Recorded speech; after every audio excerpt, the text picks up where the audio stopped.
Hello all, welcome back to our channel. என்னுடைய சேனலை subscribe பண்ண உங்கள் எல்லாருக்குமே ரொம்ப நன்றி. நம்ம சேனலை ஃபஸ்ட் டைம் பார்க்குறீங்க இல்லை சப்ஸ்கிரைப் பண்ணாமல் பார்க்குறீங்கன்னா மறக்காமல் சப்ஸ்கிரைப் பண்ணிட்டு பாருங்கள். நம்ம பார்க்க போகிறது வந்துட்டு புட்டு கடலைக்கறி ரெசிபி தான். அதுக்கு முன்னாடி ஒரு சின்ன டிப்பு தான், இதெல்லாம் டிப்பாக நினச்சிக்கிடாதீங்க. இன்கேஸ் தெரியாதவங்களுக்கு கொஞ்சம் யூஸ்ஃபுல்லாக இருக்கும். அதாவது நம்ம வாசலில் வந்துட்டு அரிசி மாவு குழம்பு போடுறது ரொம்பவே நல்லது. அதே இது வந்துட்டு மண் தரையாக இருக்கிற பட்சத்தில் வந்துட்டு இல்லை டெய்லி நம்மளால் வந்து தண்ணியை குழப்பி போட முடியாதுங்கிறதுக்கு வந்துட்டு நம்ம வந்துட்டு இடியாப்பத்துக்கெல்லாம் மாவு திரிக்கிறதுக்காக நம்ம அரிசியை நல்லா ஊற வச்சுருப்போம்ல, அந்த மாதிரி ஊற வச்சு அது நல்லா உலர்த்திட்டு அதுக்கப்புறம் வந்துட்டு நம்ம வந்துட்டு திரிக்கும் போது நல்ல ஃபைன் பவுடராக திரிக்காமல் கொஞ்சம் லைட்டாக பிறுபிறுன்னு திரிச்சோம் அப்படின்னோம்னா இந்த மாதிரி கிடைக்கும். நான் போட்டிருக்கிறத வந்துட்டு அரிசி மாவு கோலம் தான், ஆனால் கோலப்பொடி மாதிரியே இருக்குல்ல. நீங்களும் வேணாலும் ட்ரை பண்ணி பாருங்கள். வாங்க நம்ம இப்போ ரெசிபிக்குள்ளே போகலாம். ரெசிபிக்கு வந்துட்டு நம்ம கடலைக்கறிக்கு தான் ஃபஸ்ட்டு பார்க்க போகிறோம். அதுக்கு 2 தக்காளி, 2 பச்சை மிளகா, அதுக்கப்புறம் ஒரு பெரிய சைஸ் பல்லாரி, 2 கைப்பிடி அளவுக்கு சின்ன வெங்காயம், அதாவது ஒரு 10-15 சின்ன வெங்காயம் எடுத்துக்கணும். ஒரு 4 பல்லு பூண்டு. இவ்வளோ இது நமக்கு வந்துட்டு மெயினாக தேவை. ஃபஸ்ட்டு எல்லாத்துக்கும் முன்னாடி மெயினான பொருள் என்னென்னு கேட்டிங்கன்னா இந்த கருப்பு கொண்ட கடலை தான். இந்த கடலைக்கறிக்கு வந்துட்டு எப்படின்னா நம்ம கருப்பு கடலையில் செஞ்சால் தான் நல்லாயிருக்கும், வெள்ளை கடலையில் செஞ்சால் அவ்வளோ தூரத்துக்கு நல்லா இருக்காது. கேரளாவில் வந்துட்டு கருப்பு கடலைகளை தான் செய்வாங்க. ஸோ இது வந்துட்டு நம்ம ஊற வைக்கிறதுக்கு கொடுக்குற டைமிங் தான் ரொம்ப ரொம்ப இம்பார்ட்டன்ட்.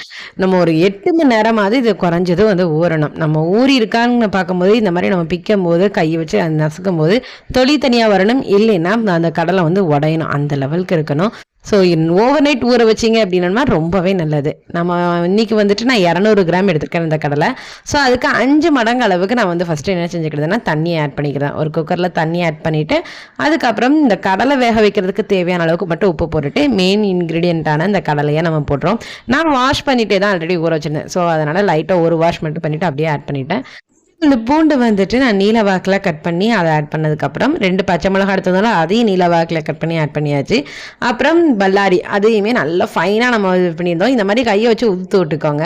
அப்புறம் நீல வாக்கில் கட் பண்ண நம்ம தக்காளி எல்லாம் ஆட் பண்ணிவிட்டு ஒரு 1/4 ஸ்பூன் அளவுக்கு மஞ்சள் பொடியை போட்டுட்டு நல்லா கலரை விட்டுட்டு நம்ம குக்கர் மூடியை வச்சு மூடிக்கலாம். இது வந்து ஒரு 7-8 விசில் வரட்டும். ஒரு விசில் வந்ததுக்கப்புறம் மீடியம் ஃப்ளேமில் வச்சுட்டு மீதி எல்லா விசிலையுமே நீங்கள் கணக்கிடுங்க. 7 விசில் தாராளமாக நல்லா ஃபைனாக நல்லா குழஞ்சி வந்துடும். இப்போ இதை வந்ததுக்கப்புறம் வந்துட்டு ஒரு கடாயில் வந்துட்டு 2 ஸ்பூன் அளவுக்கு மல்லி, அதுக்கப்புறம் 1 ஸ்பூன் அளவுக்கு ஜீரகம், 1/4 ஸ்பூனுக்கு கம்மியாக வந்துட்டு என்னதுன்னா வெந்தயம், அப்புறம் ஒரு 1/2 ஸ்பூன் அளவுக்கு வந்துட்டு என்னதுன்னு பார்த்தீங்கன்னா மிளகு. நான் ஃபஸ்ட்டு வந்து மிளகு கொஞ்சம் போட்டதுனால தான் கொஞ்சம் உங்களுக்கு 1/4 ஸ்பூன் மாதிரி தெரியுது. எல்லாம் நல்லா ட்ரை ரோஸ்ட் பண்ணிவிட்டு அதை நல்லா நுணுக்கி எடுத்துக்கலாம். இப்போ வந்துட்டு அதே கடாயில் வந்துட்டு ஒரு 4 ஸ்பூன் அளவுக்கு தேங்காய் எண்ணெய் ஆட் பண்ணிவிட்டு கடுகு, உளுந்தம்பருப்பு, ஒரு 1/4 ஸ்பூன் சீரகம், ஒரு பிஞ்ச் அளவுக்கு வெந்தயம் போட்டு நல்லா பொரிஞ்சதுக்கப்புறம் கட் பண்ணி வச்சுருந்த சின்ன வெங்காயம் ஆட் பண்ணுறோம். அப்புறம் கருவேப்பிலை. சின்ன வெங்காயம் நல்லா ஃபைன் சாப் பண்ணிடுங்க. சின்ன வெங்காயம் நல்லா வந்து கோல்டன் ப்ரௌன் கலரில் வந்ததுக்கப்புறம் வந்துட்டு ஒரு ஸ்பூன் அளவுக்கு வந்துட்டு வத்தப்பொடி ஆட் பண்ணிக்கிறோம். அதுக்கப்புறம் நம்ம அரைச்சி வச்சுருந்தோம்ல அந்த பேஸ்ட் ஆட் பண்ணிக்கிறோம். அதாவது மல்லி அதெல்லாம் ட்ரை ரோஸ்ட் பண்ணி வச்சுருந்தாலும் அதை நான் இன்றைக்கி அம்மியில் அரைச்சிருந்ததுனால அதை ஃபஸ்ட்டு முதல்ல கட்டியாக எடுத்து வச்சுட்டு அதை நல்லா வதக்கிக்கிறேன். நீங்கள் மிக்சியில் அரைச்சாலும் சரி, நீங்கள் தண்ணி வந்து கம்மியாக ஊற்றியே அந்த பேஸ்ட் மாதிரி அரைச்சிக்கோங்க.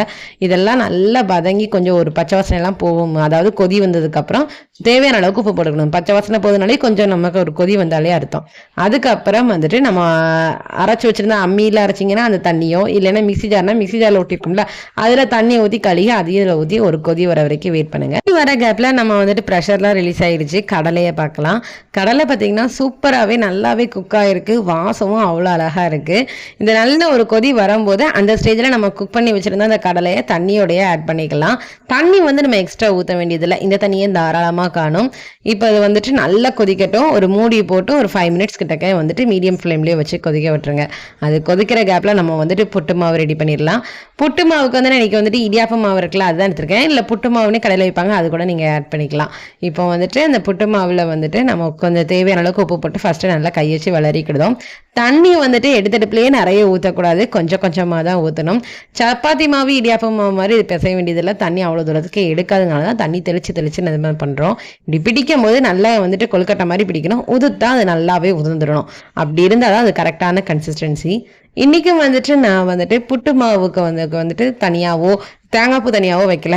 2 கைப்பிடி அளவுக்கு தேங்காய் பூவையும் இதோட ஆட் பண்ணி மொத்தமாக இந்த புட்டு மாவோடையே சேர்த்து மொத்தமாக விறகி மொத்தமாகவே தான் நான் வந்துட்டு வச்சு அவிக்க போகிறேன்.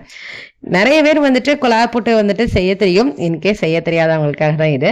இந்த குழாய் புட்டுக்கு வந்துட்டு அடியில் இருக்கும்ல, அந்த பாட்டம் வந்துட்டு தண்ணி வந்துட்டு அரை அளவுக்கு இருந்தால் போதும். வச்சுட்டு அது நல்லா கொதிக்கிறது வரைக்கும் வச்சுருங்க. அது கொதிச்சுட்டு இருக்கட்டும். அந்த கேப்பில் நம்ம இந்த குழாயில் வந்துட்டு ஒரு சில்லு கொடுத்துருப்பாங்க, இடியாப்ப சில்லு மாதிரி.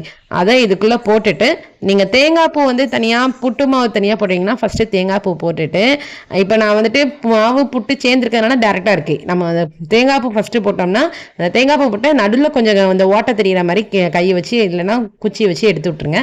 அதுக்கப்புறம் மாவு, அதுக்கப்புறம் தேங்காய் பூ அப்படின்னு ஃபில் பண்ணுங்க.